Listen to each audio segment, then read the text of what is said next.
Next, we're going to talk about behavioral-based strategies for students with autism. We're going to talk about pairing, praise, and reinforcement. Pairing is a term often used to describe the process of building rapport with a student. Building a relationship often begins with intentional and thorough pairing, where it is all about what the learner loves and making that available to them on a non-contingent basis. When done correctly, the student will see the adult walk through the door and connect that to receiving good things. Here are some ways to work on your pairing skills. The environment. All things the student likes should be in your possession. Use potential reinforcers. Find out what the student likes and use those items, activities, and edibles during your pairing session.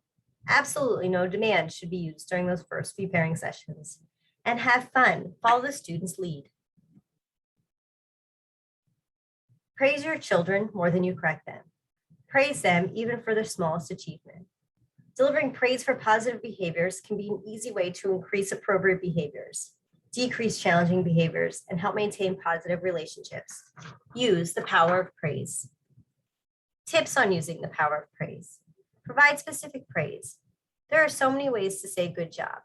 Use the student's name. Be genuine and enthusiastic when praising. Rather than just saying good job, use descriptive statements such as saying, great job, Sarah, sharing your toys with your peer. Or like how you're completing your worksheet, Johnny. Provide feedback in a way that works for the individual. Some enjoy being praised in front of other people.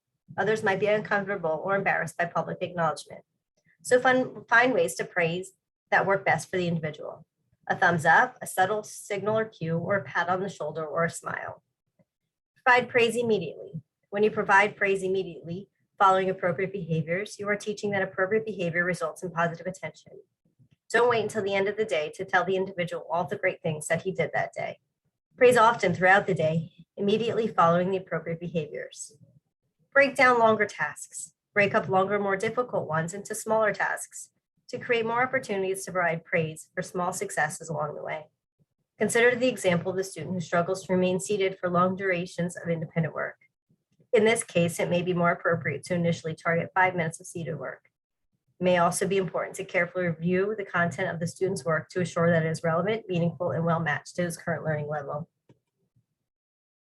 Reinforcement is the process in which a consequence, a reinforcer, is given following a desired behavior to increase the likelihood or maintain that behavior under similar conditions. Reinforcement is used to teach target skills and increase desired behaviors.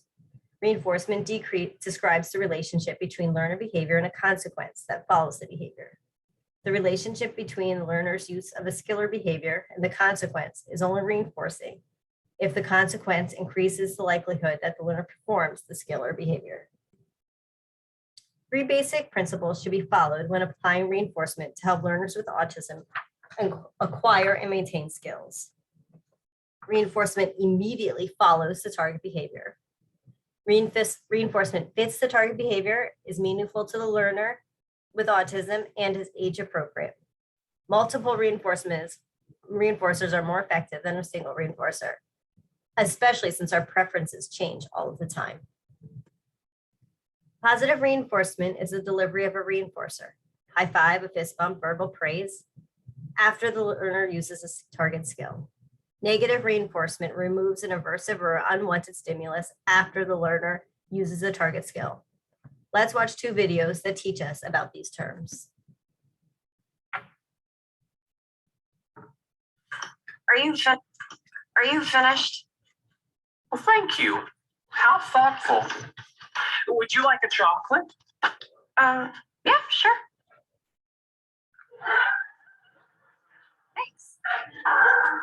Oh, sorry, Sheldon. I almost sat in your spot. Did you? I didn't notice. Have a chocolate. Thank you. Oh, am I talking too much? I'm sorry. Zip. Thank you. Chocolate? Yes, please.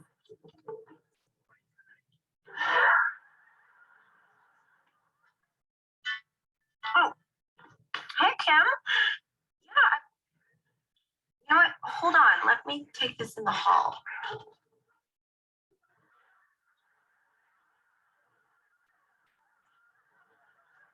You'll never guess who got to replace the door.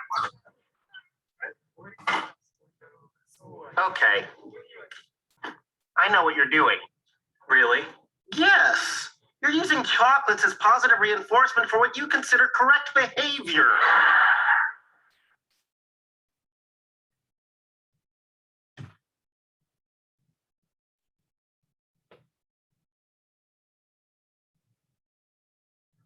Psychologists perform operant conditioning with punishment. Maybe we can come up with a punishment for straying off topic.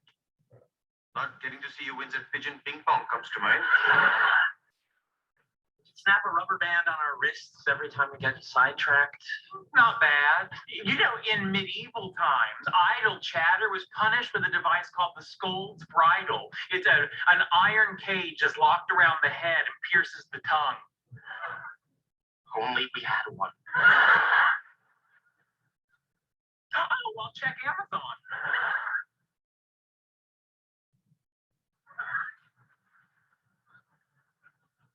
Okay, so we agree. Whenever someone takes us off topic, they get their arm hair yanked off. Don't let that happen, or the girl who does my eyebrows will think I've been cheating on her. Now, one benefit of quantum coupling. Boy, no question. Who decides if someone's gone off topic? I think it'll be pretty clear. If not, we'll take a vote. Oh, also, Ow! Vote! we didn't have to. That was clearly a tangent. Now, come on, back to work. If we're leaning towards quantum coupling, we should... You said quantum coupling. That made me think of the show Quantum Leap. That's a tangent, and it's your fault. Ridiculous. Sheldon, I vote that is not a tangent. Yeah, thank you. And now I owe you one. That is your fault. That is a lot of hair. And now I'm going to hear it from Jenny. Everyone stop. This was a stupid idea.